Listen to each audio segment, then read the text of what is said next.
Hi everyone, welcome back to PYQ cafe. History की हमने एक वीडियो बना ली थी प्रीवियस क्वेश्चन की। ये हमारा दूसरा वीडियो है हिस्ट्री पीवाईक्यू का, जिसमें एनटीपीसी के हम 2025 में पूछे गए सारे प्रश्नों का डिटेल में एक्सप्लेनेशन के साथ उसको डिकोड करते हुए देखेंगे। तो चलिए शुरू करते हैं। तो आप लोग अपना कॉपी और पेन ले लीजिए और जितने भी इम्पोर्टेंट फैक्ट होगा उसके जो है कि आप नोट्स साथ ही साथ बनाते हुए चलिएगा, ठीक है। हम सारे प्रश्नों को एकदम डिटेल में देखेंगे। हम केवल प्रश्न ही नहीं देखेंगे, उससे इर्द गिर्द जितने भी कॉन्सेप्ट या जितने भी फैक्ट हैं उनको भी साथ में देखते हुए चलेंगे। तो चलो शुरू करते हैं। दोस्तों, आज का हमारा पहला प्रश्न है, निम्नलिखित में से किसने राजशेखर चरित्र की रचना की, जो अवंती के राजा राजशेखर के युद्धों और प्रेम प्रसंगों से संबंधित एक प्रबंध है। तो हमारे ऑप्शंस हैं अल्लाह सानी पेद्दाना, मदयागिरी मल्लाना, कृष्णदेव राय, नचना सोमनाथ। तो हमारा जो राइट आंसर है दोस्तों वो क्या है, मदयागिरी मल्लाना। ठीक है दोस्तों, तो चलिए अब एक एक ऑप्शन को देख लेंगे। मदयागिरी मल्लाना ये विजयनगर साम्राज्य के राजा कृष्णदेव राय के दरबार के अष्टदिग्गज यानी 8 महान तेलुगु कवि में से एक थे। इन्होंने राजशेखर चरित्र की रचना की थी। तो राजशेखर चरित्र की रचना किसने की थी दोस्तों, मदयागिरी मल्लाना। अल्लाह सानी पेद्दाना ये अष्टदिग्गजों में सबसे प्रमुख थे। इन्हें आंध्र कविता पितामह यानी grand father of Telugu poetry कहा जाता था। इनकी सबसे प्रसिद्ध रचना मनु चरित्रमु है। क्या है दोस्तों, मनु चरित्रमु। ठीक है, ये किसने लिखा है, अल्लाह सानी पेद्दाना। कृष्णदेव राय ये खुद एक महान विद्वान थे। इन्होंने तेलुगु भाषा में राजनीति और प्रशासन पर आमुक्तमाल्यद और संस्कृत में जाम्बवती कल्याणम नामक प्रसिद्ध नाटक लिखा था। तो आमुक्तमाल्यदम और जाम्बवती कल्याणम ये किसने लिखा है, कृष्णदेव राय ने लिखा है। और नचना सोमनाथ यह कृष्णदेव राय से काफी पहले 14वीं शताब्दी में संगम वंश के शासक बुक्का प्रथम के दरबारी कवि थे। नचना सोमनाथ कौन थे, ये बुक्का प्रथम के दरबारी कवि थे। बुक्का प्रथम कौन था, संगम वंश का शासक था। इनकी प्रसिद्ध रचना उत्तर हरिवंशमु है। तो नचना सोमनाथ की जो रचना है वो क्या है दोस्तों, उत्तर हरिवंशमु। ठीक है, तो अब हम विजयनगर साम्राज्य का थोड़ा सा इतिहास देख लेते हैं। तो आप मैप में देख सकते हैं, ये जो जितना भी साउथ इंडिया का ये जो पार्ट है, ये पहले क्या था, विजयनगर अंपायर में आता था। विजयनगर साम्राज्य पर क्रमानुसार 4 राजवंशों ने शासन किया। इस क्षेत्र पे कितने राजवंशों ने शासन किया, 4 राजवंशों ने शासन किया था। पहले थे संगम वंश 1336 से लेकर 1485 तक। इसके संस्थापक थे हरिहर और बुक्का। इन्होंने 1336 में विजयनगर साम्राज्य की नींव रखी। तो विजयनगर साम्राज्य की नींव रखने वाले कौन थे, हरिहर और बुक्का थे। इन्होंने कब रखा था, 1336 में। अच्छा, ये किस वंश से थे, संगम वंश थे। दूसरा है सालू वंश। कौन सा है, सालू वंश। यह 1485 से लेकर 1505 तक का इनका शासन रहा। इसके संस्थापक थे सालू नरसिंह और यह विजयनगर पर शासन करने वाला सबसे छोटा वंश था। तो विजयनगर साम्राज्य पे सबसे छोटा वंश कौन था शासन करने वाला, सालू वंश। फिर आता है तीसरा तुलु वंश। यह 1505 से लेकर 1570 तक इसका शासन रहा है। इसके संस्थापक थे वीर नरसिंह। महान शासक कृष्णदेव राय इसी वंश के थे। विजयनगर का स्वर्ण युग इसी काल को माना जाता है। अगर पूछा जाए कि विजयनगर साम्राज्य पे स्वर्ण युग किसे माना जाता है, तो तुलु वंश के शासकों द्वारा जो शासन किया गया उस कार्यकाल को विजयनगर का स्वर्ण युग माना जाता है। और जो हमारे कृष्णदेव राय हैं वो तुलु वंश के थे। और चौथा है अराविडु वंश। इनका शासन रहा है 1570 से लेकर 1645 तक। इसके संस्थापक थे तिरुमल। क्या नाम था उनका, तिरुमल। यह विजयनगर पर राज करने वाला अंतिम राजवंश था, जिसकी राजधानी पेनुगुंडा था। क्या था, पेनुकोंडा। ठीक है, तो विजयनगर साम्राज्य पे कितने राजवंशों ने शासन किया, पूरे 4 राजवंशों ने शासन किया। संगम वंश, सालू वंश, तुलु वंश और अराविडु वंश। ठीक है दोस्तों।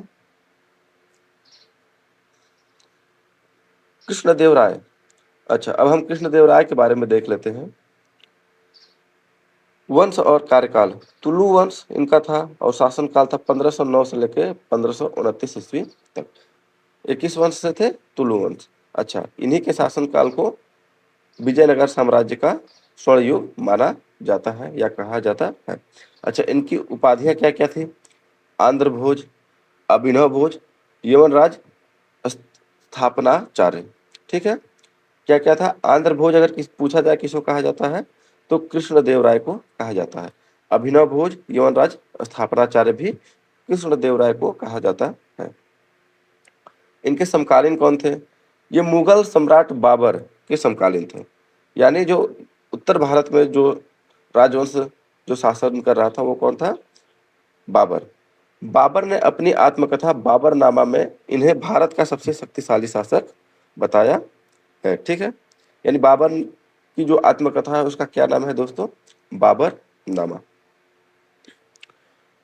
निर्माण कार्य। इन्होंने अपनी माता नांगला देवी के नाम पर नागलपुरम शहर बसाया था। हम्पी में प्रसिद्ध हजारा राम मंदिर और विट्ठल स्वामी मंदिर का निर्माण करवाया। तो हजारा राम मंदिर और विट्ठल स्वामी मंदिर का निर्माण किसने करवाया था? कृष्णदेव राय ने करवाया था। ये किस वंश से थे? तुलुव वंश के थे और इनका शासनकाल 1509 से लेके 1529 तक रहा है। ठीक है। चलिए आगे देखते हैं। कृष्णदेव राय के अष्टदिग्गज। कृष्णदेव राय के दरबार में 8 महान तेलुगु कवियों का समूह था जिसे अष्टदिग्गज कहा जाता था। अच्छा, कौन कौन है देख लेते हैं। अल्लासानी पेद्दाना, ये इन्होंने एक रचना की जिसका नाम था मनु चरित्रमु था। ठीक है। नंदी तिम्मन, नंदी थिम्मन, इनकी रचना था पारिजाता पहरणमु। पारिजाता पहरणमु की रचना किसने किया था? नंदी तिम्मन ने। मध्यागरी मल्लाना, ये किसकी रचना की है? राजशेखर चरित्र की। राजशेखर चरित्र की रचना किसने किया? मध्यागिरी मल्लाना। धुर जाति, धुर जाति का ये इन्होंने कालहस्ती महात्मयु का रचना किया। अयलराजु राम भद्रुडु, इन्होंने रामाभ्युदयमु का रचना किया। पिंगली सुरन्ना, इन्होंने राघव पांडवयुमु, यह एक द्वयर्थी काव्य है जिसे रामायण और महाभारत दोनों के संदर्भ में पढ़ा जा सकता है। तो पिंगली सुरन्ना ने राघव पांडवयुमु का रचना किया था। रामराज भूसरुडु, रामराज भूसरुडु, इनके नाम थोड़ा अजीब है दोस्तों, आपको याद करने में थोड़ा सा दिक्कत होगा, लेकिन इनके जैसे नाम है, इनके नाम से ही आपको आइडिया लग जाएगा कि ये दक्षिण भारत के रहे होंगे, तो आप आसानी से इसको कर सकते हैं। जिनका दूसरा नाम था भट्टमूर्ति, इन्होंने रचना किया था वसु चरित्रमु का। किसका? वसु चरित्रमु का रचना किया था। और तेनाली रामकृष्ण, इन्होंने पांडुरंग महात्मयु का रचना किया था। ये अपनी बुद्धिमत्ता और हास्य के लिए पूरे भारत में प्रसिद्ध थे। तेनाली रामकृष्ण। ठीक है। तो ये हमारे कृष्णदेव राय के अष्टदिग्गज थे। ठीक है। जैसे कृष्णदेव राय के अष्टदिग्गज थे वैसे ही भारत के इतिहास में अकबर के 9 रत्न थे। तो उनका यहाँ पे नाम दिया हुआ है, इसको एक बार पढ़ लीजिए। जो अकबर के 9 रत्न थे उनमें थे बिरबल, तानसेन, अबुल फजल, फैजी, राजा तोडरमल, राजा मानसिंह, अबुल रहीम खाने खाना, फकीर अजायुद्दीन और मुल्ला दो पियाजा। ठीक है। तो इसको एक बार देख लेंगे, दोनों साथ में देखेंगे तो हमें बाद में कोई कंफ्यूजन नहीं होगा। ठीक है। चलिए आगे देखते हैं। विक्रमादित्य के नवरत्न। जैसे अकबर के नवरत्न थे वैसे ही भारत के इतिहास में विक्रमादित्य के नवरत्न थे। तो कौन कौन से थे देख लीजिए। कालिदास, ये क्या थे? महान कवि और नाटककार थे। वरामहिर, खगोल शास्त्री। अमर सिंह, अमर कोश के रचयिता। धन्वंतरी, आयुर्वेदाचार्य। छपड़क, विद्वान, ये ज्योतिष शास्त्र के विद्वान थे। शंकु, ये वास्तु और ज्योतिष विशेषज्ञ थे। वेताल भट्ट, तांत्रिक विद्वान थे। घटकरपणा, ये कवि थे, और वररुचि ये व्याकरणाचार्य थे। तो हमने तीनों एक साथ देख लिया। कृष्णदेवराय के अष्टदिग्गज, अकबर के नवरत्न और विक्रमादित्य के नवरत्न। ठीक है, तो हमें अब कोई कंफ्यूजन यहाँ पे नहीं रहना है। अच्छा, तो विजयनगर साम्राज्य से जुड़ा हुआ एक युद्ध है जिसे तालीकोटा का युद्ध कहा जाता है। ये कब लड़ा गया था दोस्तों? 1565 में। विजयनगर साम्राज्य के पतन का सबसे बड़ा कारण यही युद्ध था। इसे राक्षसी तंगड़ी का युद्ध या बन्नी हट्टी का युद्ध भी कहा जाता है। अच्छा, ये किनके बीच हुआ था?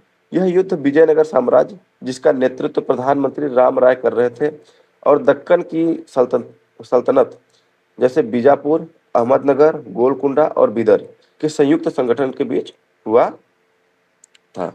अच्छा, परिणाम क्या हुआ? इसमें विजयनगर की करारी हार हुई और हम्पी शहर को पूरी तरह नष्ट कर दिया गया। यह जो तालीकोटा का युद्ध हुआ था, इसमें विजयनगर साम्राज्य की हार हो गई थी। ठीक है। अच्छा, 16वीं शताब्दी की शुरुआत में क्या क्या खोज हुई थी उसके बारे में हम देख लेते हैं।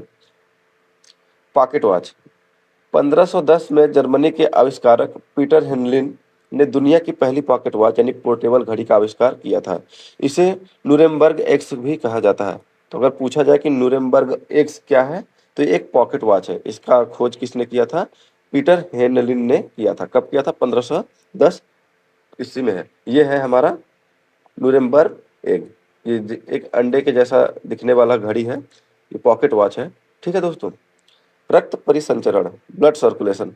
1628 में विलियम हार्वे ने पहली बार इंसानी शरीर में ब्लड सर्कुलेशन के सिद्धांत की खोज की थी। तो हमारे शरीर में जो ब्लड का सर्कुलेशन होता है, इसके सिद्धांत की खोज किसने किया था?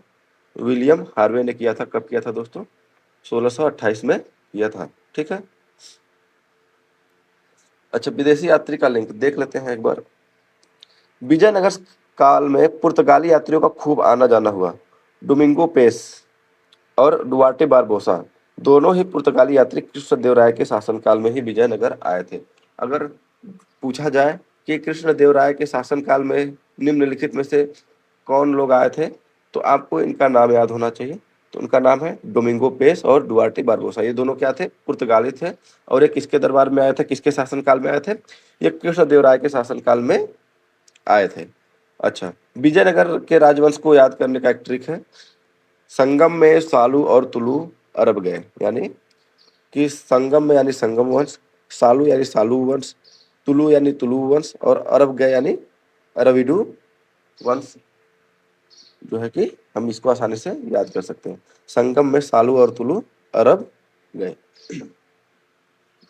अब हम रैपिड फायर देख लेते हैं। जितने भी हमने जितना पढ़ा और कुछ नए फैक्ट जो वन लाइनर के रूप में हम आपको यहाँ पे दिखाएंगे, बोलेंगे। आपको इसको क्या करना है? जल्दी जल्दी से पढ़ लेना है। अगर इसमें से जो फैक्ट आपको याद नहीं है, उसको अपने कॉपी में नोट करते हुए चलना। तो चलिए शुरू करते हैं। विजयनगर साम्राज्य की राजधानी क्या थी? तो विजयनगर साम्राज्य की राजधानी हम्पी थी।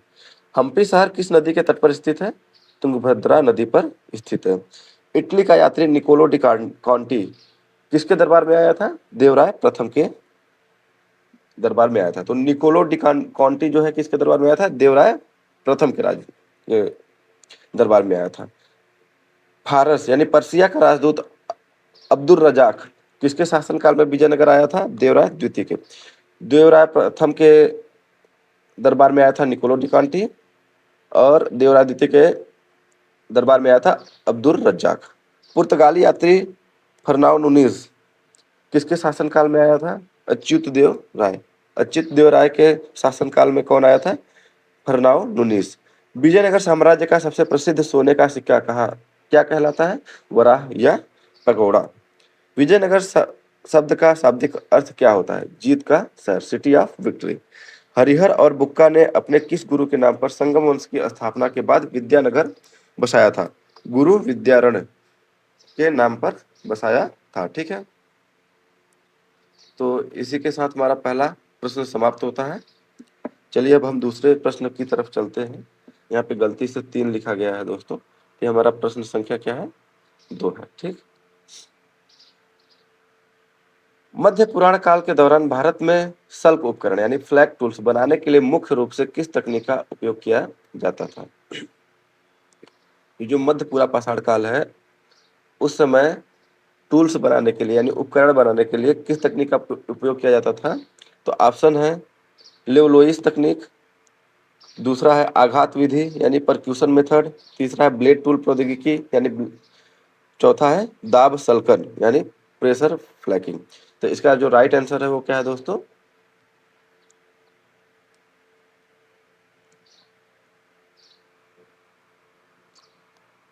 लेवलाइस तकनीक यानी लेवलाइस टेक्निक। तो चलिए अब हम एक एक ऑप्शन को थोड़ा डिटेल में देख लेते हैं।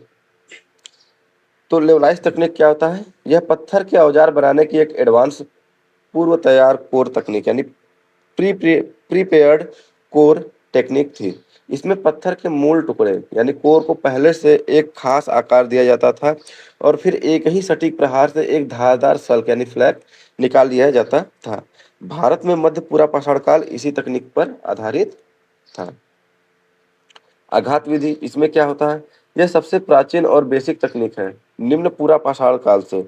इसमें एक पत्थर को दूसरे पत्थर पर सीधे मारकर यानी डायरेक्ट परक्यूशन सीधे मारकर क्या किया जाता था? औजार बनाया जाता था। ब्लेड टूल टेक्निक, इस तकनीक का विकास मुख्य रूप से उच्च पूरा पाषाण काल यानी अपर पैलियोलिथिक में हुआ। इसमें पत्थर से लंबे पतले और समानांतर किनारों वाले ब्लेड निकाले जाते थे। और चौथा ऑप्शन हमने हमारा क्या था? दाब सल्कन यानी प्रेशर फ्लैकिंग।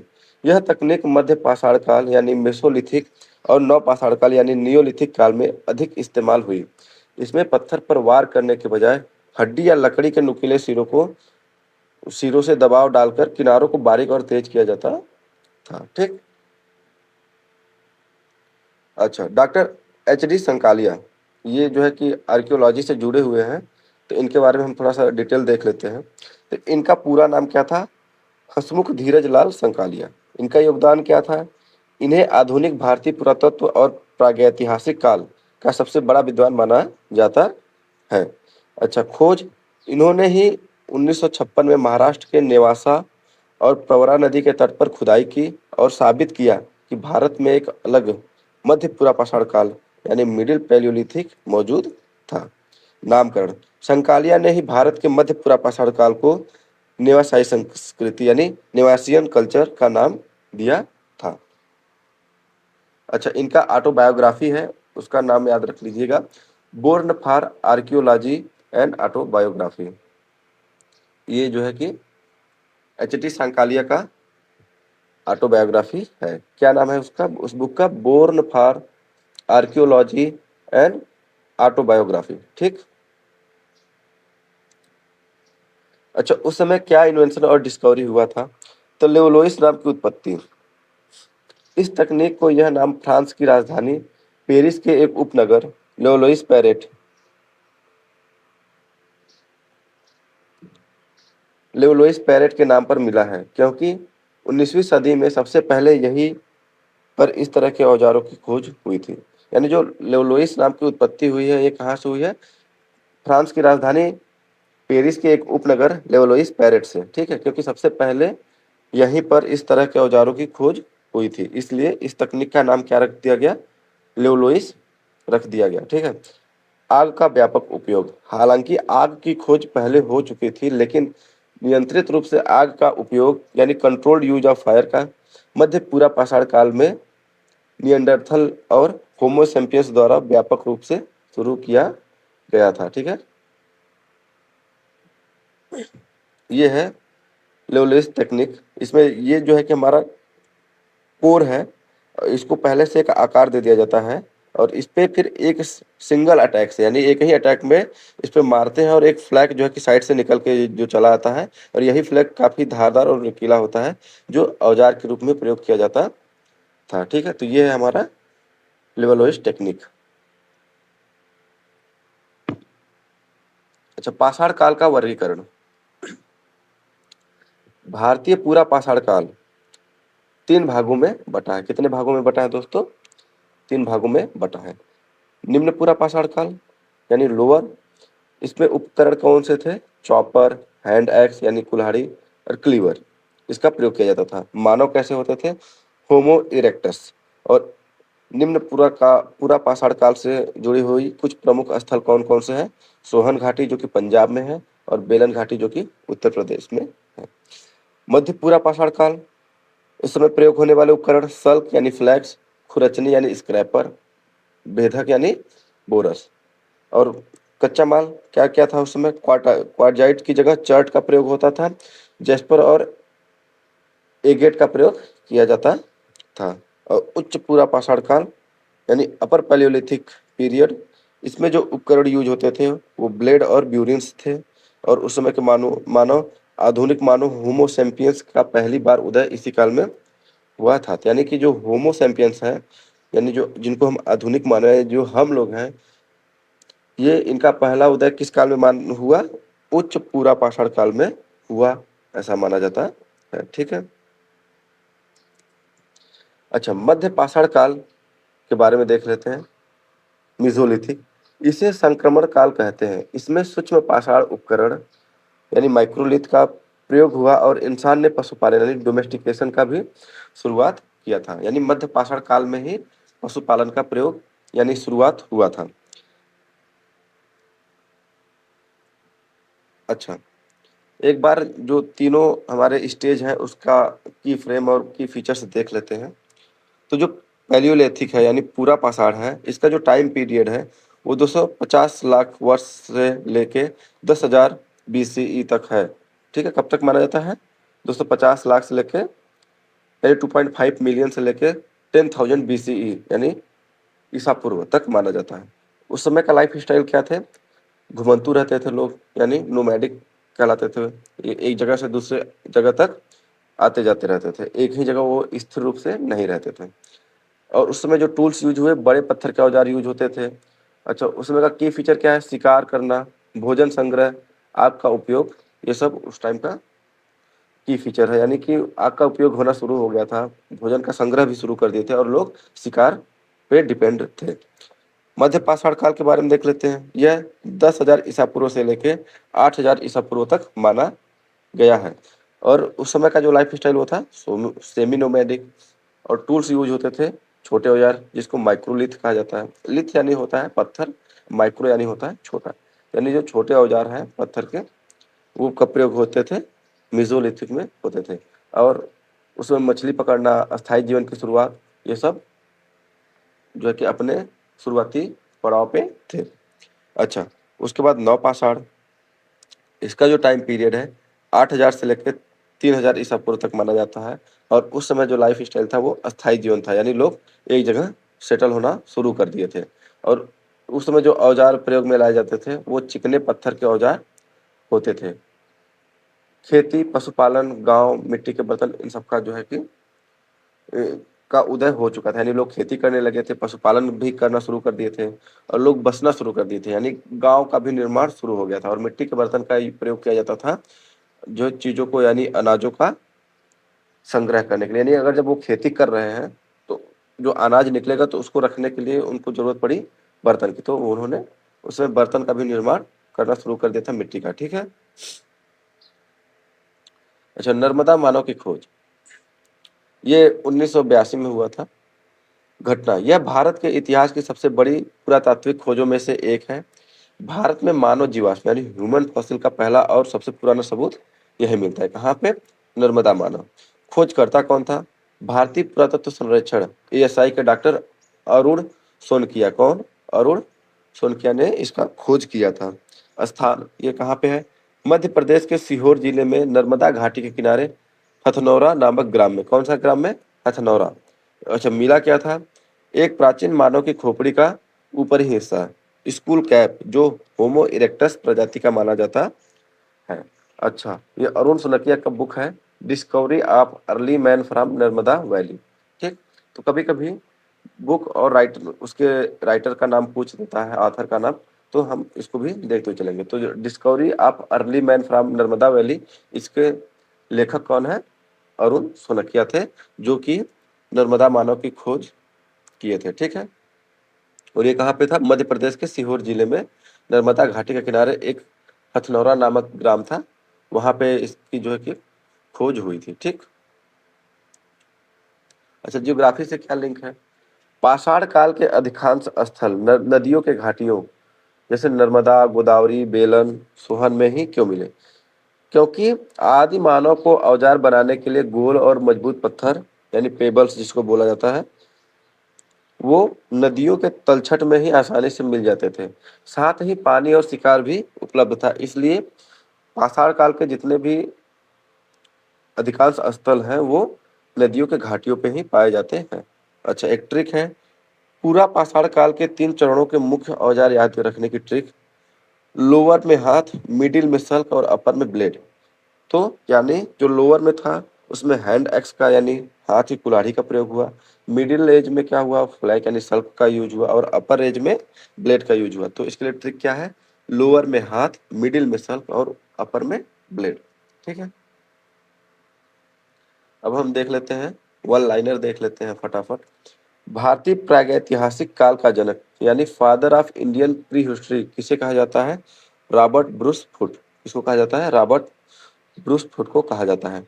रॉबर्ट ब्रूस फुट ने 1863 में भारत का पहला हैंड एक्स कहाँ खोजा था? पल्लावरम, मद्रास के पास खोजा था। यानी मद्रास जिसको चेन्नई कहा जाता है दोस्तों, वहाँ पल्लावरम नामक स्थान पर भारत का पहला हैंड एक्स का खोज किया था। किसने किया था? रॉबर्ट ब्रूस फुट ने। मानव द्वारा पाला गया पहला जानवर कौन सा था?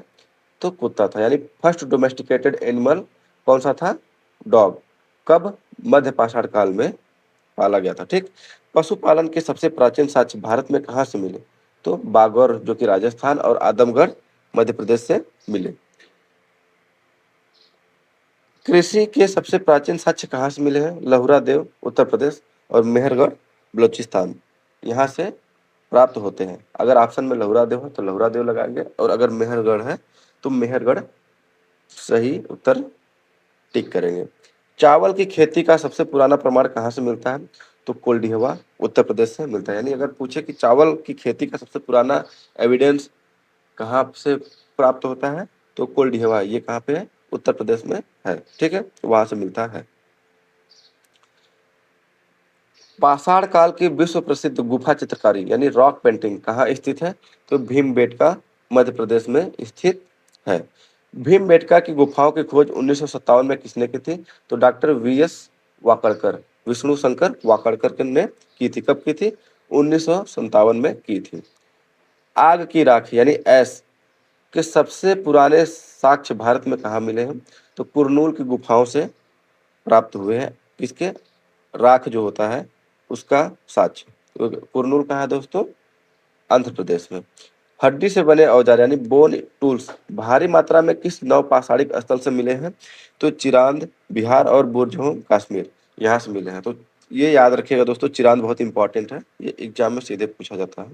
तो चिरांद कहाँ पे है? पहले ये बिहार में है। ठीक। और यहाँ से क्या मिला था?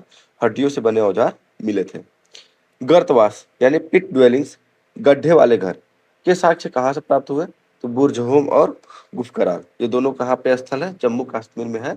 बुरजहोम अधिकांश जो है कि परीक्षाओं में पूछे जाते हैं। ठीक है, तो हमें याद रखना कि गर्तवास के साक्ष्य कहाँ से मिले? बुरजहोम और गुफकराल यानी जम्मू कश्मीर से मिले हैं। मानव द्वारा उपयोग में लाई गई पहली धातु यानी फर्स्ट मेटल कौन सी थी? तो वो तांबा था दोस्तों, लोहा नहीं था, वो क्या था? तांबा था। ये याद रखिएगा। इसी के साथ हमारा दूसरा प्रश्न भी समाप्त होता है। चलिए हम देखते हैं अगला प्रश्न। प्रश्न संख्या 3, निम्नलिखित में से कौन सा बनास संस्कृति का उत्खनित स्थल नहीं है? तो गिलुंड, बागोर, नागदा और आहार। तो इसमें से जो बनास का नहीं है वो क्या है दोस्तों? नागदा स्थल, ये बनास संस्कृति का नहीं है। ठीक है। अच्छा, तो इसके बारे में देख लेते हैं। यह बनास संस्कृति का नहीं बल्कि मालवा संस्कृति का है। तो जो नागदा स्थल है वो कहाँ का है? मालवा संस्कृति का प्रमुख ताम्र पाषाणिक यानी चाल्कोलिथिक स्थल है। यह मध्य प्रदेश में चंबला नदी के तट पर स्थित है। जो नागदा है ये कहाँ पे है? मध्य प्रदेश में स्थित है। तो पहले क्या था दोस्तों, जो स्थान जिस स्थान पे खुदाई होती थी और वहाँ पे जो संस्कृति पाया जाता था उसको उसी नाम से बुलाया जाता। जैसे गिलुंद हो गया, बागोर हो गया, नागदा हो गया, ये सब क्या है? कल्चर है। क्योंकि ये एक स्थल है जहाँ से इस संस्कृति की साक्ष्य मिले हैं, या फिर यहाँ पे इस संस्कृति के लोग रहते थे, ऐसा पाया गया होगा। ठीक है। अब आहार, यह बनास संस्कृति का मुख्य और सबसे बड़ा स्थल है। यह राजस्थान के उदयपुर में आहार यानी आयर नदी के किनारे स्थित है। तो ये जो आहार है ये कहाँ पे है? राजस्थान में है। प्राचीन काल में इसे ताम्रवती यानी तांबे वाली जगह कहा जाता था। तो ये आहार को क्या कहा जाता था? ताम्रवती कहा जाता था। हमें याद क्या रखना है दोस्तों? ये जो आहार है ये कहाँ है? राजस्थान में। और दूसरा ये नागदा कहाँ है? ये मध्य प्रदेश में। ठीक। गिलुंद, यह भी राजस्थान में बनास नदी घाटी का एक प्रमुख ताम्र प्रसारिक स्थल है। तो जो गिलुंद है यह भी कहाँ पे है? राजस्थान जिले राज्य में है। गिलुंड की सबसे खास बात यह है कि यहाँ पक्की ईंटों के उपयोग के साक्ष्य मिले हैं, जो ताम्र प्रसार काल में बहुत दुर्लभ माना जाता है। तो ये भी कहाँ पे है? गिलुंड कहाँ है? ये भी राजस्थान में है। अच्छा, बागौर, यह राजस्थान में कोठारी नदी के तट पर स्थित है। हालांकि यह मुख्य रूप से भारत का सबसे बड़ा मध्य पाषाणिक स्थल है, लेकिन इसके बाद के चरणों में यहाँ से ताम्र पाषाणिक और लोहे के उपकरण भी मिले। तो बागौर भी कहाँ है? राजस्थान में है।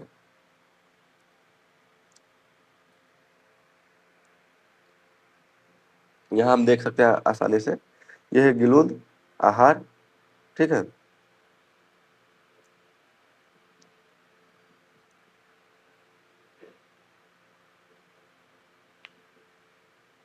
और नागदा, ये जो नागदा है ये आपका मध्य प्रदेश में है। ठीक।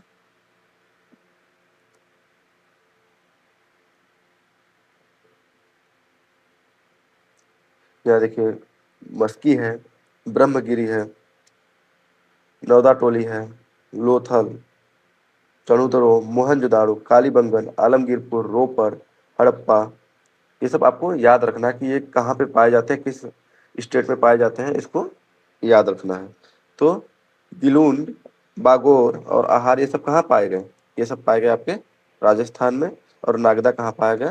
ये आपके मध्य प्रदेश में पाया गया। ठीक।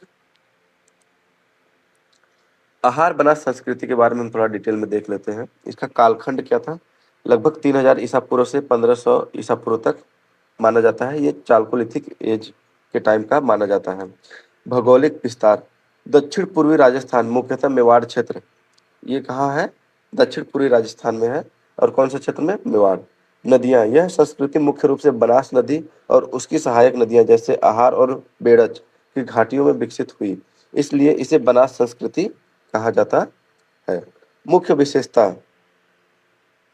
अन्य ताम्र पाषाणिक संस्कृतियों में लोग तांबे और पत्थर दोनों का उपयोग करते थे, लेकिन आहार के लोग पत्थर के औजार यानी माइक्रोलिथ कम बनाते थे। वे तांबे को गलाने में विशेषज्ञ थे, यानी कॉपर स्मेल्टिंग में उनको अच्छा नॉलेज था, अच्छा ज्ञान था, और वो पत्थर का कम और तांबे का ज़्यादा उपकरण का प्रयोग करते थे। मृत भांड यानी उस समय के बर्तन, यहाँ के लोग काले और लाल रंग की मिट्टी के बर्तन यानी ब्लैक एंड रेड वेयर बनाते थे, जिन पर सफेद रंग से चित्रकारी की जाती थी। ये यहाँ पे एक फोटो लगा हुआ है, ये क्या है? ब्लैक एंड रेड वेयर है। ठीक है। ये आहार बनास संस्कृति में इस प्रकार के जो है पोट्री का प्रयोग यानी उपयोग किया जाता था। अन्य प्रमुख स्थल, बालाथल, ओझियाना, ये आहार बनास संस्कृति के प्रमुख स्थल माने जाते हैं। ठीक है। भारत की अन्य ताम्र पाषाणिक संस्कृतियां, संस्कृति का नाम और उसका राज्य और वो किस प्रमुख नदी के किनारे हैं और उनके प्रमुख स्थल कौन कौन से हैं, इसको हम एक बार देख लेते हैं। जो मालवा संस्कृति है वो मध्य प्रदेश में पाई जाती है। किस नदी? नर्मदा और चंबल नदी के किनारे। और कौन कौन से इनके प्रमुख स्थल हैं? नौदा टोली, एरण और नागदा। जारवे संस्कृति ये महाराष्ट्र की है, गोदावरी और प्रवरा नदी के किनारे। दैमाबाद, इनाम गांव और नेवासा इसके प्रमुख स्थल हैं। कायथा संस्कृति ये मध्य प्रदेश में है। इनकी प्रमुख नदियां हैं काली सिंधी नदी जो है के किनारे ये संस्कृति पाई गई थी, यानी उस संस्कृति के प्रमुख नदी थी। और इसके प्रमुख स्थल है कायथा, उज्जैन के पास ये पड़ता है कायथा।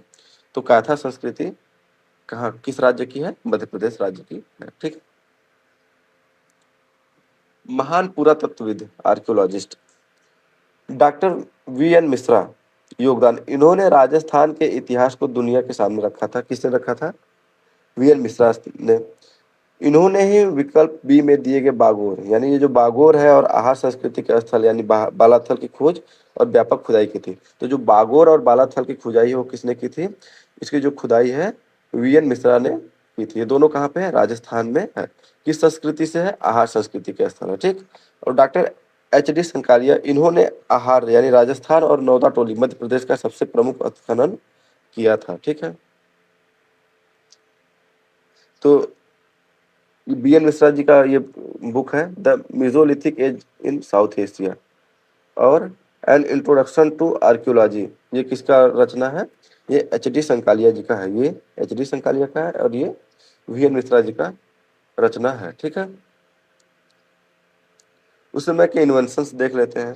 धातु का प्रथम युग उपयोग ताम्र पाषाण काल यानी चाल्कोलिथिक एज, वह समय है जब इंसानों ने पत्थर के साथ साथ दुनिया में पहली बार धातु का उपयोग करना सीखा था। और खोज मानव द्वारा खोजी और उपयोग की गई पहली धातु कौन सी थी? तांबा थी। आहार संस्कृति के लोग तांबे को गलाने की कला में महारत हासिल कर चुके थे। यानी ये जो मोल्डिंग है यानी गला के उसको किसी आकार में बदल देना और उसके औजार बनाना या फिर विभिन्न प्रकार के उपकरण बनाने का जो तरीका था, इसमें आहार संस्कृति के लोगों को महारत हासिल हो चुका था। वो लोग इसमें बहुत ज्यादा निपुण थे। ठीक। इकोनॉमिक से लिंक देख लेते हैं। मालवा संस्कृति जिसका नागदा एक हिस्सा है, पूरे ताम्र पाषाण काल में अपने उत्कृष्ट और सबसे सुंदर मृद भांड के लिए जानी जाती है, जो उस समय के व्यापार का मुख्य केंद्र था। सुपर ट्रिक, प्रमुख ताम्र पाषाण संस्कृतियों और उनके राज्यों का को याद रखने का ट्रिक क्या है? राजस्थान का आहार, एमपी का माल और महाराष्ट्र का जोत। तो यानी राजस्थान का आहार यानी जो आहार संस्कृति है वो कहाँ का है? राजस्थान का है। एमपी का माल यानी मालवा और काथा संस्कृति और महाराष्ट्र का जोर यानी जारवे। जो महाराष्ट्र उसमें कौन सी संस्कृति थी? जारवे संस्कृति थी। तो परीक्षा में सीधे यही पूछा जाता है दोस्तों कि जो ऊपर दिया गया आपका संस्कृति वो किस राज्य में है। ये डायरेक्ट क्वेश्चन परीक्षा में पूछा जाता है, तो इसको आप लोग याद कर लीजिएगा। ठीक है। अब वन लाइनर देख लेते हैं। मानव द्वारा उपयोग में लाई गई पहली धातु कौन सी थी? तो कौन सी थी? तांबा थी। ताम्र पाषाण काल का दूसरा नाम क्या है? कैल्कोलिथिक युग। कैल्को यानी तांबा, लिथिक यानी पत्थर। तो ताम्र पाषाण काल का दूसरा नाम क्या है? कैल्कोलिथिक। ठीक। भारत का सबसे बड़ा ताम्र पाषाणिक स्थल कौन सा है? कौन सा है? दायमाबाद, महाराष्ट्र में। कहाँ पर है यह स्थल? दायमाबाद, महाराष्ट्र में है। दायमाबाद से किस जानवर की कांसे की रथ चलाते हुए मूर्ति मिली है? तो गैंडा, हाथी और भैंस रथ चलाता हुआ मनुष्य। ठीक। किस ताम्र पाषाणिक स्थल से सबसे अधिक मात्रा में फसलों के साक्ष्य मिले हैं? तो नौदा टोली, ये मध्य प्रदेश में पड़ता है। ठीक है। नौदा टोली का उत्खनन किसने किया था? तो एच डी संकालिया ने किया था।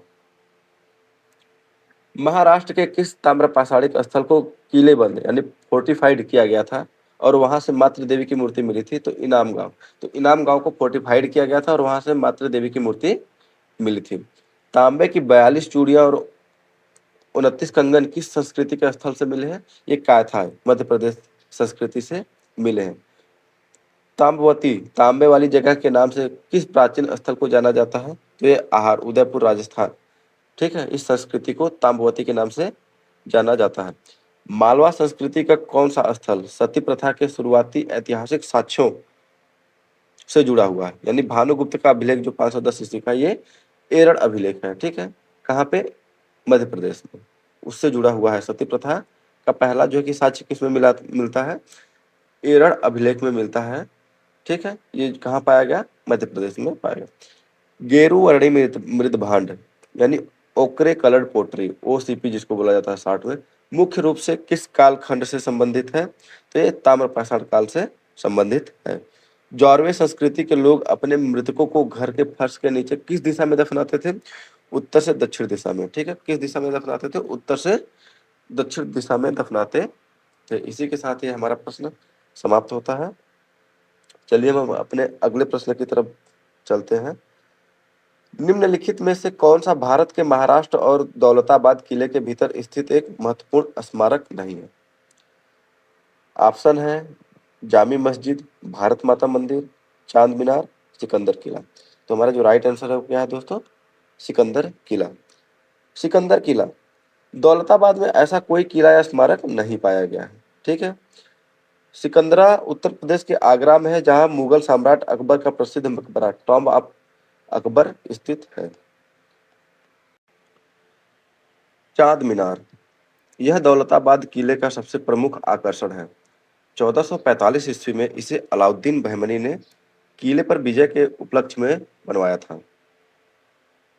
यह कुतुब मीनार के बाद भारत की दूसरी सबसे ऊंची मीनार मानी जाती है। इसकी ऊंचाई 63 मीटर है। यानी जो चांद मीनार है, यह कुतुब मीनार के बाद भारत का दूसरा सबसे ऊंचा मीनार माना जाता है।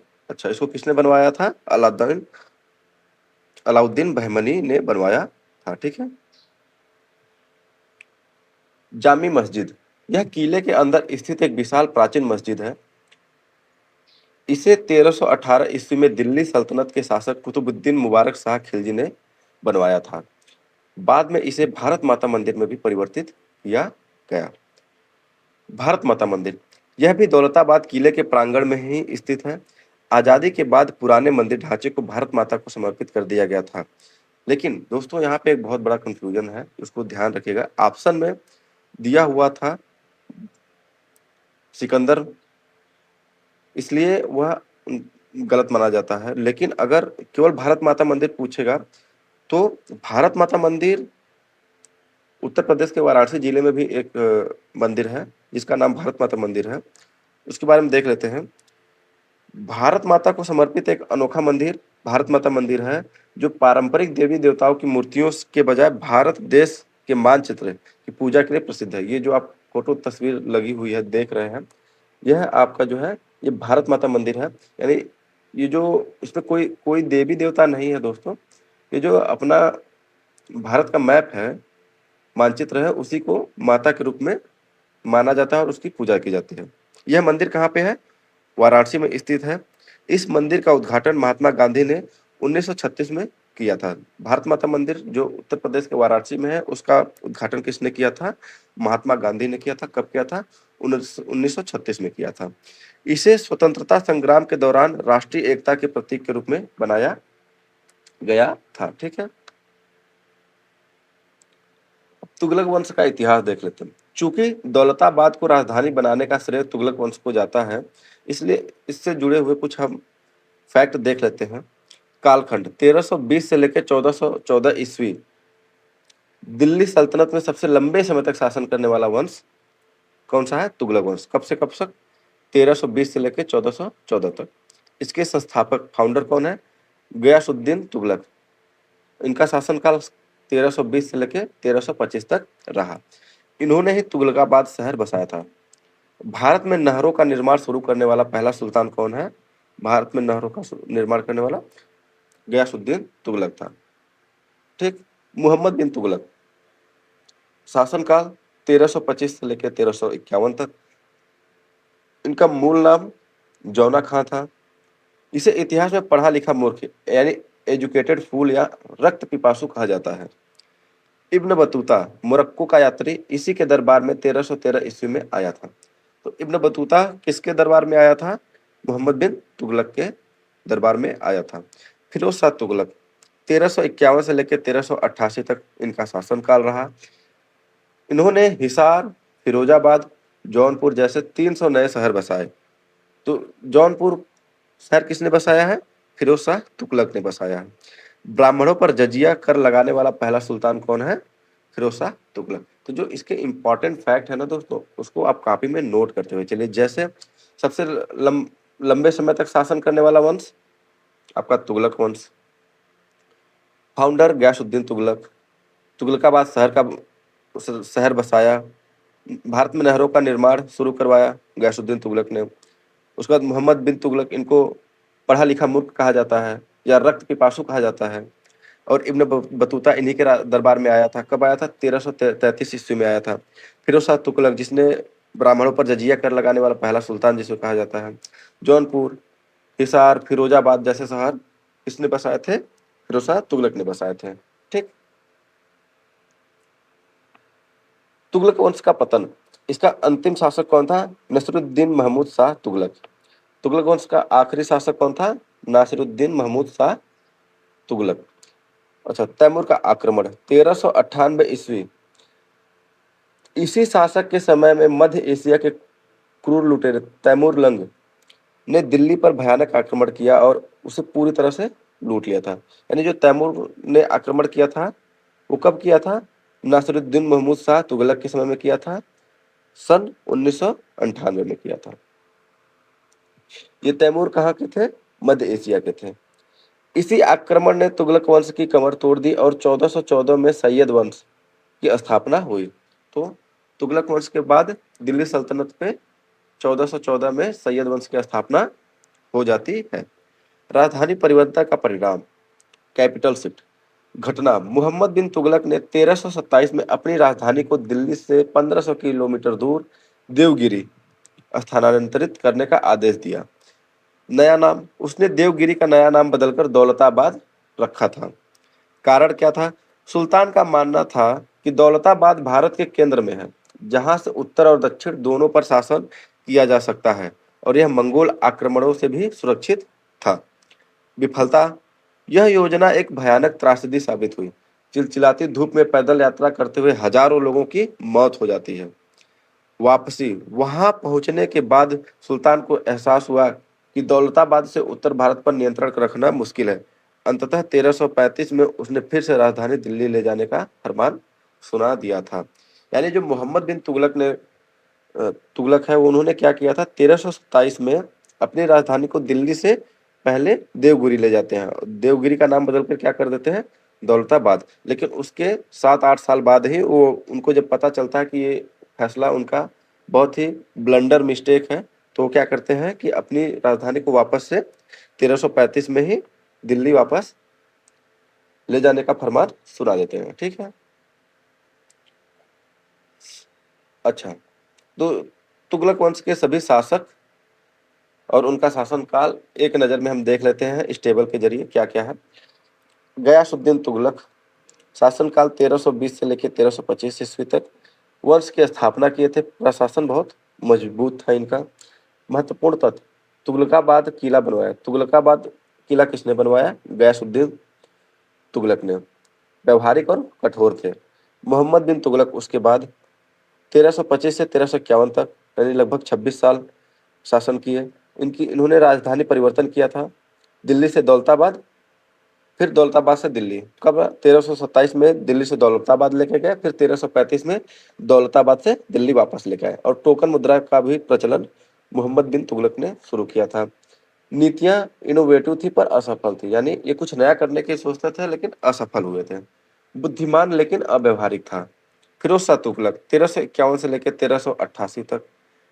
नहरें, बाग, मदरसे करों में रहा था, यानी नहरों का निर्माण करवाया, बाग बगीचा करवाया, मदरसों का निर्माण करवाया, करों में बहुत राहत दिया।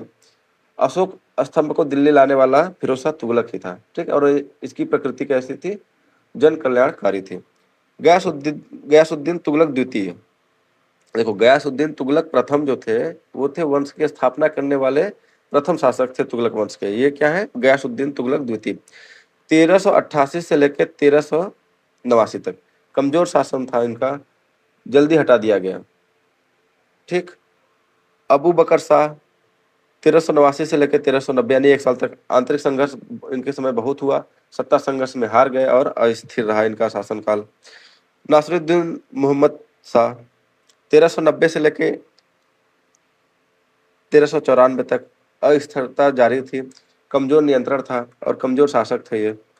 अलाउद्दीन सिकंदर शाह 1394 में, बहुत छोटा शासनकाल, नाम मात्र शासक थे ये। और नसरुद्दीन मोहम्मद शाह, ये जो थे 1394 से लेकर 1413 तक वंश का अंतिम शासक था। और इसी के समय में तैमूर ने आक्रमण किया था दिल्ली सल्तनत पे सन 1398 में, और यही पतन काल माना जाता है। यानी ये जो है नासिरुद्दीन मोहम्मद शाह क्या थे? तुगलक वंश के आखिरी शासक होते हैं। संस्थापक गयासुद्दीन तुगलक और आखिरी शासक नासिरुद्दीन महमूद शाह। ठीक है।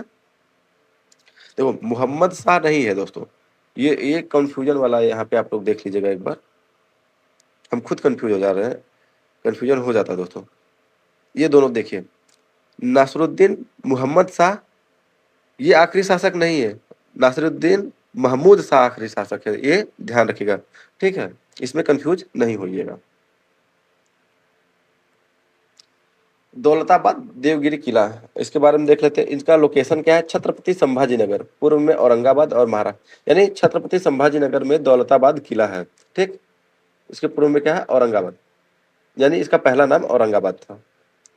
ये है हमारा दौलताबाद किला, देख रहे हैं, ये पहाड़ों के ऊपर और चारों तरफ यहाँ पे ये आप देख सकते हैं कि ये पानी है, ताकि अगर कोई बाहरी आक्रमण करेगा तो पहले इसको, ये पानी वाला जो है उस नदी जैसा बना रखा है, इसको पहले क्रॉस करके फिर उस किले पे ये लोग जा पाएंगे, ठीक है। ऊपर से बहुत मजबूत चौकसी रहती थी, तो इसको भेद पाना थोड़ा सा नामुमकिन टाइप का था। अच्छा, दौलताबाद किला के निर्माण करता कौन थे, तो 1187 ईस्वी में यादव वंश के राजा भिल्लम पंचम ने इस किले का निर्माण करवाया था। तो दौलताबाद का किला का निर्माण किसने करवाया था, यादव वंश के भिल्लम पंचम ने करवाया था। कब करवाया था, 1187 ईस्वी में करवाया था। भौगोलिक स्थिति, यह एक शंक्वाकार पहाड़ी कोनिकल हिल पर बना एक अभेद किला है, जिसे जीतना दुश्मनों के लिए लगभग असंभव था। अंधेरी, किले की सबसे बड़ी रक्षा प्रणाली इसका डार्क पैसेज यानी अंधेरी सुरंग था। यह एक भूल भुलैया थी जहां दुश्मन अंधेरे में गिरकर खौलते हुए तेल या पानी में जा गिरते थे। क्रमिक कब्जा, इस किले पर यादव के बाद खिलजी, खिलजी के बाद तुगलक, तुगलक के बाद बहमनी, बहमनी के बाद निजाम शाही और अंततः मुगलों औरंगजेब ने राज किया था। यानी इस पे कई राजवंशों ने राज किया था दौलताबाद किले पे। ये कहाँ पे है दोस्तों, छत्रपति संभाजी, महाराष्ट्र में है। अच्छा, इन्वेंशन और डिस्कवरी, 14वीं शताब्दी का कालखंड के समय क्या क्या इन्वेंशन और डिस्कवरी हुआ उसको देख लेते हैं। क्वारंटाइन, 1377 ईस्वी में वेनिस इटली में ब्लैक डेथ प्लेग महामारी से बचने के लिए दुनिया का पहला आधिकारिक 40 दिन का क्वारंटाइन सिस्टम लागू किया गया था। यानी अगर पूछा जाए कि क्वारंटाइन सबसे पहली बार कब प्रयोग में लाया गया था, तो 1377 में लाया गया था। किससे बचने के लिए, ब्लैक डेथ यानी प्लेग महामारी से बचने के लिए। कितने दिन का था, 40 दिन के यह क्वारंटाइन सिस्टम था। मैकेनिकल क्लॉक, यूरोप में पहली बार बिना पेंडुलम वाली वजन से चलने वाली यांत्रिक घड़ियों का आविष्कार 14वीं सदी की शुरुआत लगभग 1300 से 1330 में ही हुआ माना जाता है। ज्योग्राफी लिंक क्या है, दौलताबाद किला महाराष्ट्र की सह्याद्री पर्वतमाला यानी वेस्टर्न घाट में स्थित है। तो वेस्टर्न घाट, पश्चिमी घाट को और किस नाम से जाना जाता है दोस्तों, याद रखिएगा, सह्याद्री पर्वतमाला के नाम से भी जाना जाता है, ये सीधे पूछा जाता है। इसके पास ही विश्व प्रसिद्ध एलोरा की गुफाएं भी स्थित हैं, ठीक। अच्छा, सुपर ट्रिक, दिल्ली सल्तनत के वंश को याद रखने के लिए एक ट्रिक है दोस्तों, देख लीजिए। गुलाब खिले तो सांस लो, गुलाब यानी गुलाम वंश, खिले यानी खिलजी वंश, तो यानी तुगलक वंश, सांस यानी सैयद वंश और लो यानी लोधी वंश, ठीक है। गुलाम वंश, खिलजी वंश, तुगलक वंश, सैयद वंश और लोधी वंश। गुलाब वंश, खिलजी, तुगलक, सैयद और लोधी वंश, ठीक। अच्छा, इनके बारे में हम थोड़ा सा एक शॉर्ट डिटेल देख लेते हैं फटाफट। गुलाम वंश, इनका शासनकाल 1206 से लेकर 1290 तक। संस्थापक थे कुतुबुद्दीन ऐबक। प्रमुख शासक इनके हुए इल्तुतमिश, रजिया सुल्तान और बलबन। प्रमुख कार्य क्या क्या थे, सल्तनत की स्थापना, एकता प्रणाली और केंद्रीकरण, ये इनकी प्रमुख कार्य थे। पतन का कारण कमजोर उत्तराधिकारी। उसके बाद आता है खिलजी वंश, ये 1290 के बाद 1320 तक शासनकाल रहा है इनका। इसके संस्थापन थे जलालुद्दीन खिलजी। प्रमुख शासक अलाउद्दीन खिलजी। बाजार नियंत्रण सबसे पहले खिलजी वंश ने लाया था। मूल्य नियंत्रण, दक्षिण भारत पे विजय भी करने वाले खिलजी वंश के लोग थे। फिर तुगलक वंश आ जाता है 1320 से लेकर 1414 तक। हम तुगलक वंश के बारे में बहुत डिटेल में देख लिए हैं दोस्तों, पिछले वाले स्लाइडों में आप जाके इसको रिवाइज कर सकते हैं। इसके संस्थापक थे गियासुद्दीन तुगलक और इनके प्रमुख शासक में हुए मोहम्मद बिन तुगलक, फिरोज शाह तुगलक इत्यादि। राजधानी परिवर्तन किया था इन्होंने 1300 27 में, फिर वापस ले आया 1335 में। इसको बार बार रिपीट करना है। कोकण मुद्रा का शुरुआत किया था, नहरों का निर्माण तुगलक वंश के राजाओं ने किया था। गलत नीतियां और तैमूर का आक्रमण। तैमूर का आक्रमण कब हुआ था? 1394 में हुआ था। ठीक है, एक बार देख लीजिएगा। सैयद वंश, इनका शासनकाल रहा है 1414 से लेकर 1451 तक। किसने स्थापना किया था? खिजर खान ने। मुबारक शाह इसके प्रमुख शासक रहे हैं। तैमूर के बाद शासन और कमजोर नियंत्रण। अफगानों का उदय भी सैयद वंश के समय में ही हुआ था। लोधी वंश 1451 से लेकर 1520 तक। संस्थापक बहलोल लोधी, प्रमुख शासक सिकंदर लोधी और इब्राहिम लोधी। अफगान शासक, प्रशासन सुधार, ये सब इनके समय में हुआ था। फर्स्ट बैटल ऑफ पानीपत, यानी पानीपत का प्रथम युद्ध भी लोधी वंश में हुआ था। कब हुआ था? ये हुआ था 1526 में ही हुआ था, है ना। ये पानीपत के प्रथम युद्ध में ही बाबर ने जो है कि लोधी वंश के अंतिम शासक को हराया था, और उसके बाद मुगल साम्राज्य की स्थापना हो जाता है। ठीक है, तो इसको एक बार रिपीट कर लीजिए। आप इसमें सारा मत पढ़िए, आप लोग कम से कम इतना पढ़ लीजिए, ये इतना। ठीक है, कि कौन कौन से वंश ने दिल्ली सल्तनत पे शासन किया, उनका शासनकाल कब तक रहा, और संस्थापक कौन संस्थापक थे, और प्रमुख शासक कौन कौन रहे हैं, उसको भी एक बार आप लोग देख लीजिए। ठीक है,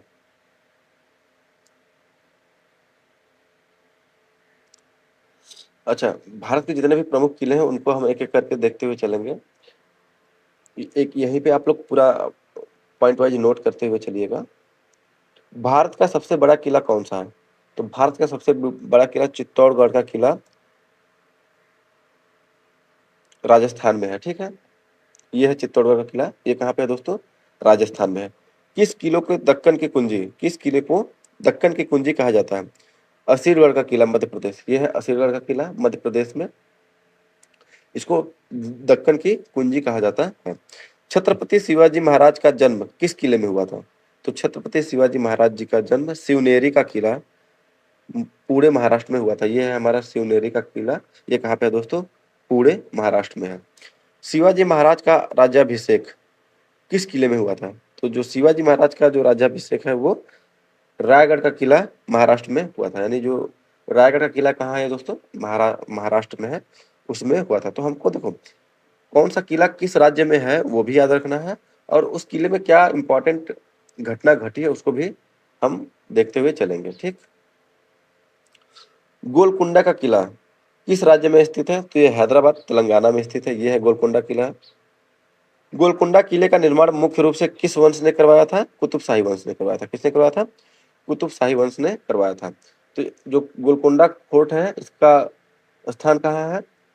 हैदराबाद में। निर्माण काकतीय वंश द्वारा करवाया गया था, बाद में कुतुब शाही वंश ने इसका विस्तार किया। शुरुआत किसने किया था? काकतीय वंश ने, और इसका विस्तार किसने किया? कुतुब शाही वंश ने।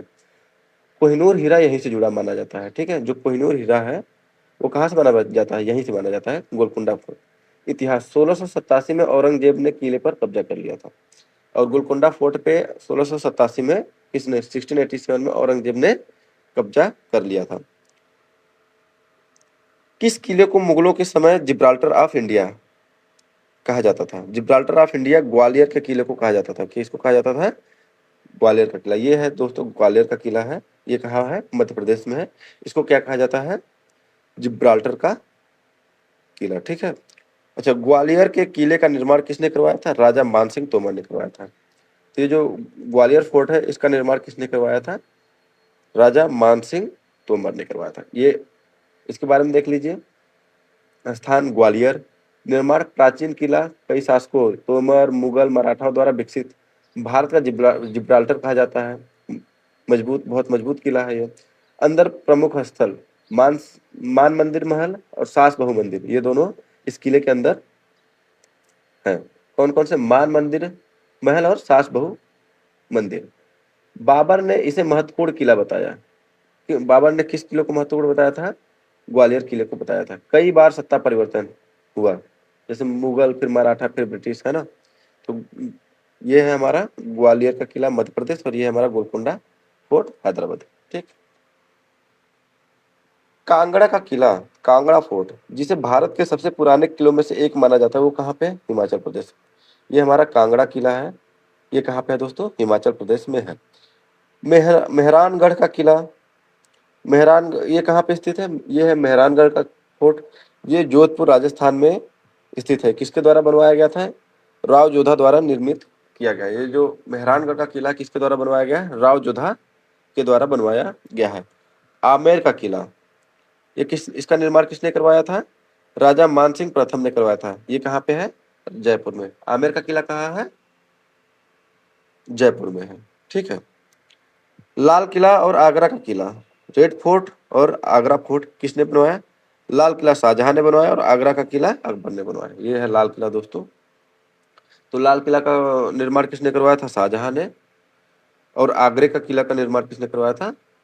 अकबर ने करवाया था।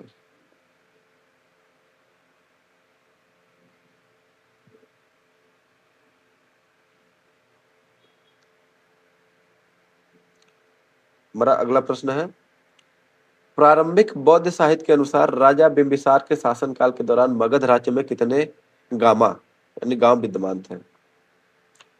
1 लाख ऑप्शन में दिया है, 60,000, 80,000 और 40,000। हमारा राइट आंसर है 80,000। तो प्रारंभिक बौद्ध साहित्य विशेष रूप से विनय पिटक यानी महावग में उल्लेख मिलता है कि राजा बिंबिसार के मगध साम्राज्य में कुल 80,000 गांव थे। गांव का प्रशासन, इन 80,000 गांव के मुखियाओं की एक सभा होती थी। गांव के मुखिया को ग्रामिका यानी ग्रामिक कहा जाता था, जो सीधे राजा के संपर्क में रहता था। यह बिंबिसार के मजबूत स्थानीय प्रशासन को दर्शाता है। हर्यक वंश का इतिहास। अच्छा, कालखंड देखिए, 544 ईसा पूर्व से लेकर 412 ईसा पूर्व तक मगध पर राज्य करने वाला पहला ऐतिहासिक राजवंश कौन सा था? हर्यक वंश था। इसके संस्थापक थे बिंबिसार। देखिए, बिंदुसार नहीं, बिंदुसार मौर्य वंश से थे। ये कौन है? बिंबिसार है। ठीक है, हर्यक वंश में कौन है? बिंबिसार। और इन्होंने ही हर्यक वंश की स्थापना की थी। राजधानी क्या थी? राजगृह या गिरिव्रज। यह 5 पहाड़ियों से घिरी एक सुरक्षित जगह थी। इसका विशेषता क्या है? भारतीय इतिहास में हर्यक वंश को पितृहंता पेट्रिसाइड डायनेस्टी कहा जाता है, क्योंकि यहाँ हर बेटे ने अपने पिता की हत्या करके गद्दी हासिल की थी। यानी पितृहंता वंश कहा जाता है किसको? हर्यक वंश को कहा जाता है। ठीक है, ये है हमारा हर्यक वंश का पूरा जो है कि साम्राज्य, ये इन क्षेत्रों पे। हाँ, ठीक है। बिंबिसार, अच्छा, इन्होंने उपाधि क्या क्या ली? जैन साहित्य में इसे श्रेणिक यानी सेनिया कहा गया है, क्योंकि यह भारत का पहला शासक था जिसने एक स्थानीय सेना स्टैंडिंग आर्मी रखना शुरू किया था। अगर पूछा जाए कि भारत का सबसे पहला शासक जिसने अस्थाई सेना रखा था वो कौन था? बिंबिसार। साम्राज्य विस्तार की नीति, बिंबिसार ने कूटनीति का सहारा लिया और वैवाहिक संबंधों यानी मैट्रिमोनियल अलायंसेस के जरिए अपनी ताकत को बढ़ाई थी। प्रमुख विवाह कौन से थे? महाकोसला देवी, कोसल राज की बहन, और दहेज में काशी मिल गया। महाकोसला से शादी करके इन्होंने काशी दहेज में ले लिया था। चेलना, वैशाली की लिच्छवी राजकुमारी से शादी की। छेमा, मध्य प्रदेश पंजाब की राजकुमारी छेमा से भी इन्होंने विवाह करके जो कि अपने राज्य का विस्तार किया था। विजन, बिंबिसार ने अपने पड़ोसी राज्य अंग पर आक्रमण किया, उसके शासक ब्रह्मदत्त को हराया और अंग को मगध में मिला लिया। वहां का उपराजा अपने बेटे अजातशत्रु को बनाया। यानी जो अंग है वहां पे उपराजा बनाया किसको? अपने बेटे अजातशत्रु को। किसने? बिंबिसार ने। तो यानी बिंबिसार ने किस पड़ोसी राज्य पे आक्रमण किया था? अंग पे किया था। और उसके शासक उस समय वहां का शासक कौन था? ब्रह्मदत्त था। ठीक है। राजवैद्य, बिंबिसार के दरबार में ही प्रसिद्ध वैद्य जीवक थे। जीवक किसके राज दरबार में थे? बिंबिसार के। चिकित्सा कूटनीति, अवंती के राजा चंद्रप्रद्योत को पीलिया ज्वाइंटिस से की गंभीर बीमारी होने पर बिंबिसार ने जीवक को उनके इलाज के लिए उज्जैन भेजा था। तो अगर पूछा जाए कि चंद्रप्रद्योत जो अवंती के राजा थे, जब उनको पीलिया हो जाता है तो उनको उनके इलाज के लिए कौन गया था? जीवक गए थे। जीवक कौन थे? बिंबिसार के दरबार में प्रसिद्ध वैद्य यानी डॉक्टर थे। ठीक है। अजात शत्रु के बारे में देख लेते हैं। इनका शासन काल रहा है 492 ईसा पूर्व से लेकर 460 ईसा पूर्व तक। उपाधि इनको मिला था कुड़िक का। इसने अपने पिता बिंबिसार को भूखा रखकर जेल में मार डाला था।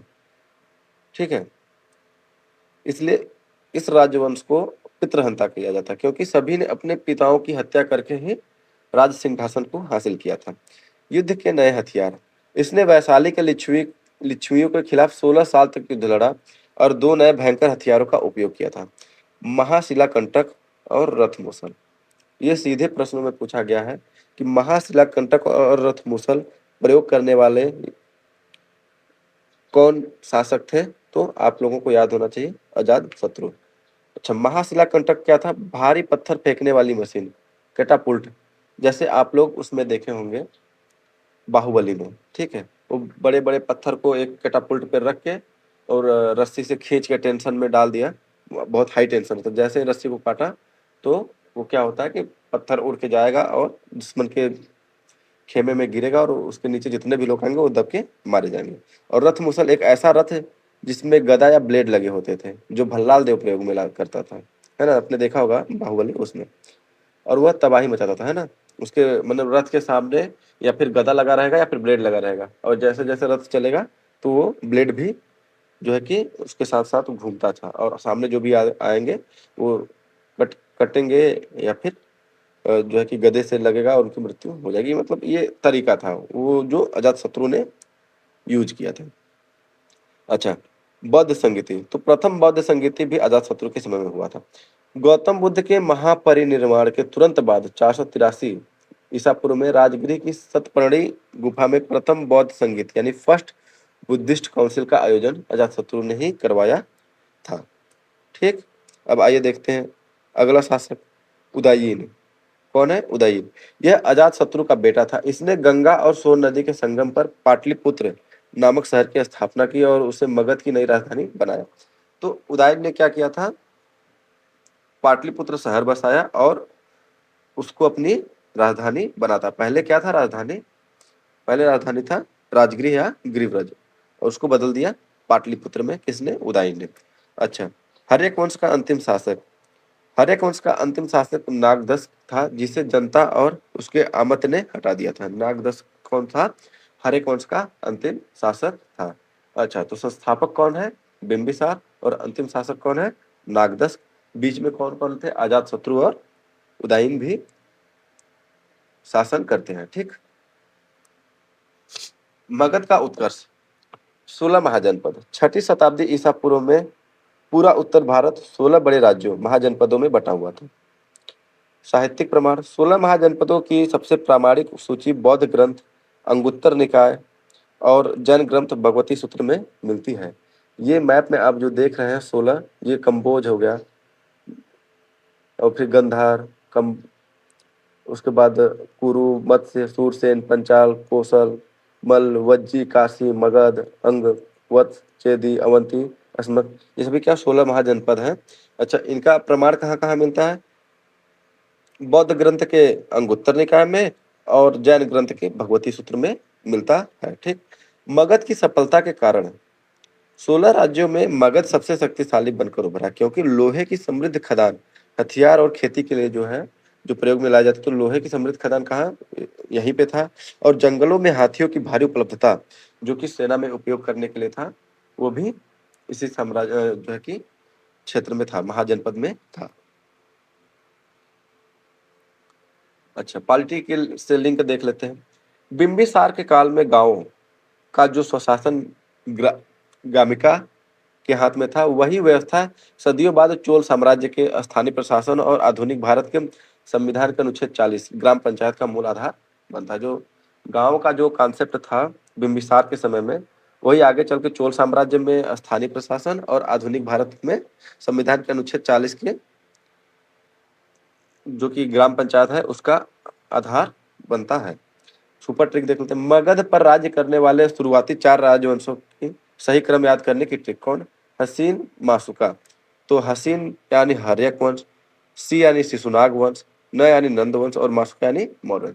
यानी 4 राजवंशों ने जो शासन किया था मगध पे, वो कौन कौन से थे? हर्यक वंश थे, शिशुनाग वंश थे, नंदवंश और मौर्यवंश रहता है। ठीक है, आइए अब हम देखते हैं महाजनपद और उनकी राजधानी और वर्तमान क्षेत्र। मगध, उसकी राजधानी राजगृह गिरिव्रज था, जो बाद में उदयन ने पाटलिपुत्र में स्थानांतरित कर दिया था। ये वर्तमान इनके क्षेत्र कहाँ पे है? बिहार में है, पटना और गया जिला में। मगध कहाँ कहाँ है? पटना और गया, आधुनिक पटना और गया जिले में मगध उस समय था।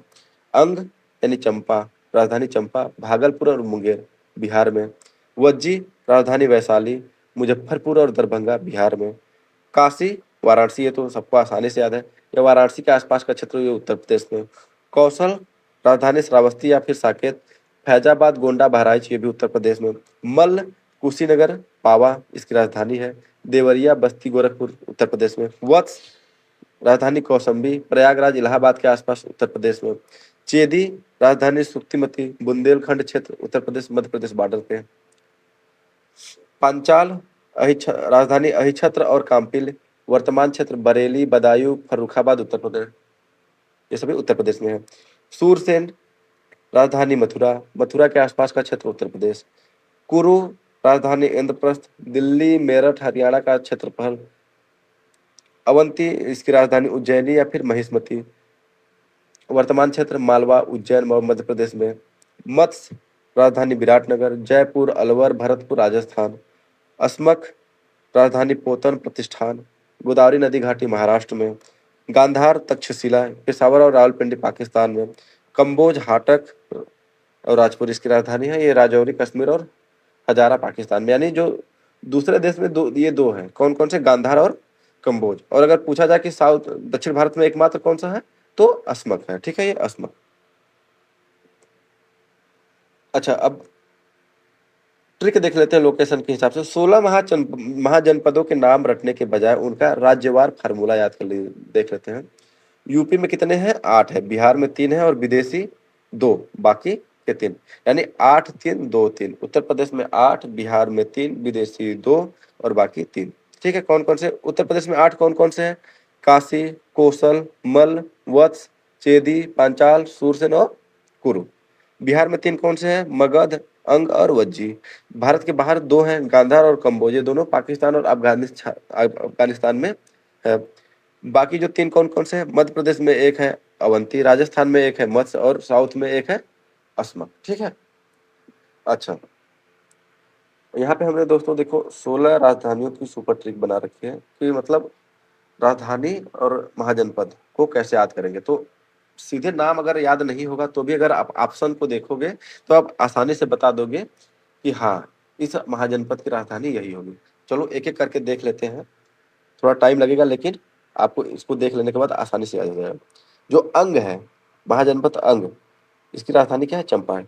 तो ट्रिक, शरीर के हर अंग पर चंपा के फूल का तेल लगाओ, यानी कि अंग पे हम क्या करते हैं? चंपी करते हैं। तो अंग महाजनपद की राजधानी क्या हो जाएगा?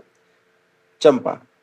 मगध, राजगृह, ट्रिक, मगध के राजा पूरे भारत में सबसे शक्तिशाली थे, तो राजा से क्या हो गया? राजगृह हो गया। वज्जी, महाजनपद, इसकी राजधानी वैशाली। ट्रिक, जो लोग बाजी यानी बज्जी जीतते हैं उनकी जीत बहुत विशाल होती है, यानी जो बाजी लगाते हैं यानी वज्जी जो होते हैं उनका जीत बहुत विशाल यानी वैशाली होती है, यानी वज्जी का वैशाली। महाजनपद मल्ल, राजधानी कुशीनगर या पावा। मल्ल यानी पहलवान, जो मलखम करते हैं ना, उनको हमेशा कुश्ती लड़ते हैं। मल्ल यानी मलखम, ये पहले खेल होता है, देखेंगे दोस्तों, तो एक पिलर रहता है, उस पे लोग क्या करते हैं कि चढ़ते हैं, उसमें ग्रिप ग्रिप का जो है कि जोर दिखाया जाता है, कितना मजबूत ग्रिप है, और कई तरीके का अलग अलग आकार बना के जो है कि अपना कौशल दिखाते हैं। तो जो मल्ल है यानी जो पहलवान लोग होते हैं वो कुश्ती लड़ते हैं, इसलिए कुशीनगर। और पाव भर दूध एक साथ सांस में पी जाते हैं। जो जो कुश्ती लड़ते हैं वो क्या करते हैं? जो पहलवान कुश्ती लड़ते हैं वो एक एक पाव दूध एक एक बार में पी जाते हैं।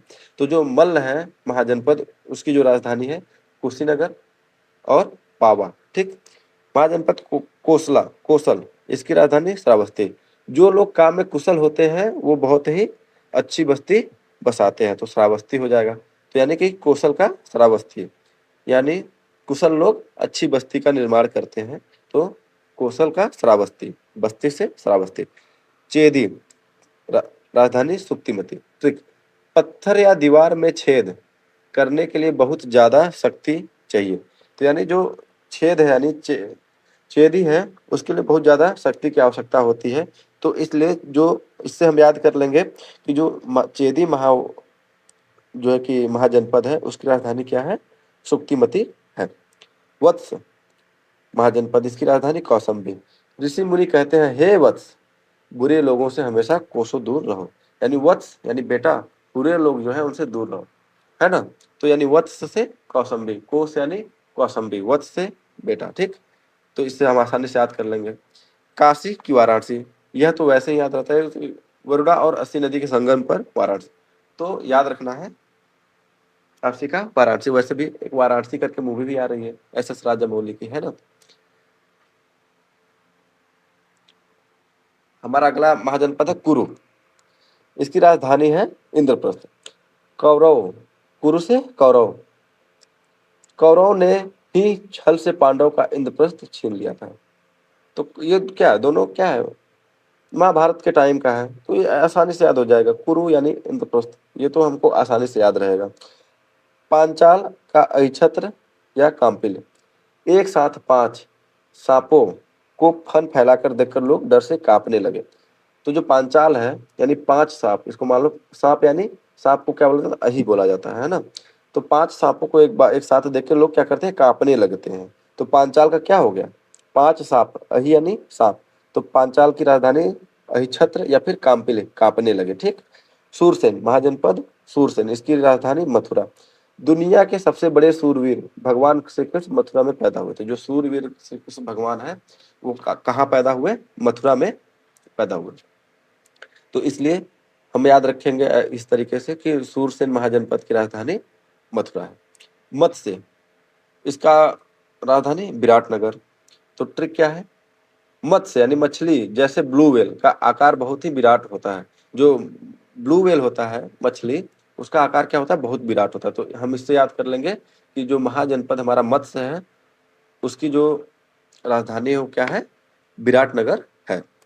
अवंती, राजधानी उज्जैनी या फिर माहिष्मती। तो इसके लिए ट्रिक क्या है, जीवन में अवनति यानी पतन में जिससे बचना है तो महाकाल बाबा उज्जैन के दर्शन करो। उज्जैन में क्या है, महाकाल, महाकाल का मंदिर है, हमारे शिव भगवान का मंदिर है। तो अगर आपको अवनति यानी पतन, अवनति का मतलब क्या होता है, पतन, अगर आपको अवनति से बचना है तो उज्जैन के महाकाल के दर्शन करो। तो अवंती से क्या हो जाएगी, उज्जैनी, फिर माहिष्मती। अस्मक, राजधानी पोतन या प्रतिष्ठान। राजा के सबसे तेज अश्व यानी अस्मक यानी हम याद करेंगे अश्व यानी घोड़े को ले जाकर पोत बंदरगाह पर बांध दो। तो यानी अश्व, घोड़े को ले जाकर बंदरगाह पर बांध दो। तो घोड़े यानी अश्व और पोत यानी बंदरगाह, पोतन पर बांध दो। गांधार, राजधानी तक्षशिला। गांधार नरेश शकुनी की बुद्धि बहुत तीक्ष्ण थी। जो शकुनी थे गांधार के नरेश थे, उनकी बुद्धि बहुत तीक्ष्ण थी। तीक्ष्ण यानी तक्षशिला, ठीक है। तो गांधार तक्षशिला ये कहाँ है, अपने देश में नहीं है, विदेशी है। अरे कम्बोज, ये भी दूसरे देश में है ना। ये पाकिस्तान और अफगानिस्तान में, वर्तमान के समय में पाकिस्तान और अफगानिस्तान में ये क्षेत्र पाए जाते हैं। इसकी राजधानी, कम्बोज की राजधानी हाटक या राजपुर है। सिर पर हमेशा कम बोझ यानी कम बोझ उठाओ, नहीं तो हार्ट अटैक आ जाएगा। हार्ट अटैक यानी फाटक। तो कम्बोज, कम्बोज, कम्बोज से कम्बोज है ना, हार्ट हार्ट अटैक से हाटक। तो इस तरीके से हम 16 महाजनपद के राजधानी को आसानी से याद कर सकते हैं। आपको सीधे याद नहीं रहेगा तो, लेकिन जब आप ऑप्शन देखोगे तो आपके दिमाग में इस ट्रिक से डायरेक्ट क्लिक हो जाएगा और आप आसानी से आंसर कर सकते हो, ठीक है। अच्छा, अब रैपिड फायर देख लेते हैं, वन लाइनर देख लेते हैं फटाफट। 16 महाजनपदों की सबसे प्रामाणिक सूची किस बौद्ध ग्रंथ से मिलती है, तो किससे मिलती है दोस्तों, अंगुत्तर निकाय से। किस जैन ग्रंथ में 16 महाजनपदों का उल्लेख मिलता है, भगवती सूत्र में। यानी बौद्ध में, बौद्ध ग्रंथ पूछेगा तो अंगुत्तर निकाय और जैन धर्म पूछेगा तो भगवती सूत्र। विश्व का पहला गणतंत्र, फर्स्ट रिपब्लिक इन इंडिया कौन सा था, वो वज्जी संघ था, वैशाली के लिच्छवी, है ना। दक्षिण भारत में स्थित एकमात्र महाजनपद कौन सा था, अस्मक पोतन, है ना, बताया था दोस्तों। जो दक्षिण भारत में है वो कौन सा है? अस्मक है, जिसकी राजधानी पोतन है। ठीक, ट्रिक क्या था दोस्तों? घोड़े को ले जाके, राजा के घोड़े को ले जाके पोतन यानी बंदरगाह पे बांधो। ठीक, तो अस्मक का पोतन। महाभारत कालीन कौरवों की राजधानी हस्तिनापुर किस महाजनपद का हिस्सा है? तो वो कुरु का है। कुरु, राजधानी इंद्रप्रस्थ। गौतम बुद्ध ने अपने जीवन के सर्वाधिक उपदेश किस महाजनपद में दिए थे? तो कौशल, राजधानी श्रावस्ती। जो कुशल लोग होते हैं वो बहुत ही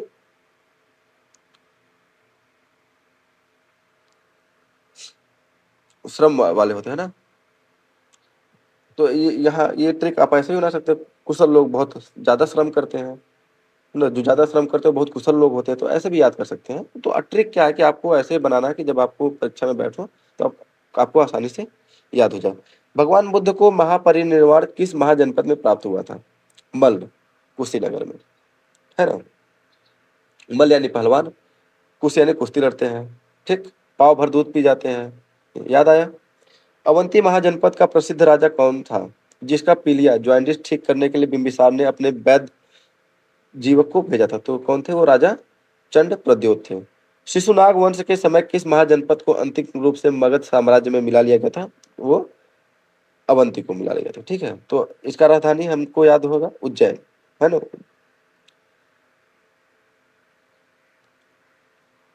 प्राचीन काल में शिक्षा का विश्व प्रसिद्ध केंद्र तक्षशिला किन दो नदियों के बीच था? सिंधु और झेलम के बीच था। भारत के बाहर पाकिस्तान अफगानिस्तान क्षेत्र कौन से दो महाजनपद स्थित थे? भारत के बाहर कौन से थे? गांधार और कंबोज। कंबोज महाजनपद प्राचीन काल में अपने किस व्यापार के लिए प्रसिद्ध था? तो उत्कृष्ट घोड़ों के लिए प्रसिद्ध था। तो जो घोड़े थे, अच्छे नस्ल के घोड़े, वो कंबोज के होते थे। 16 महाजनपदों में सबसे शक्तिशाली जनपद कौन सा था? मगध। हर्यक वंश के अंतिम शासक नागदत्त को हटाकर मगध पर किस नए वंश की स्थापना हुई थी? शिशु नाग वंश की स्थापना हुई थी। द्वितीय बौद्ध संधि वैशाली किस शासक के समय आयोजित की गई थी? कालाशोक, शिशु नाग वंश के कालाशोक के समय में द्वितीय, प्रथम था अजातशत्रु के समय में। ठीक है, पाटलिपुत्र को दूसरी बार और अस्थायी रूप से राजधानी किसने बनाया था? कालाशोक ने बनाया था। अच्छा, तो पाटलिपुत्र को कौन लाया था?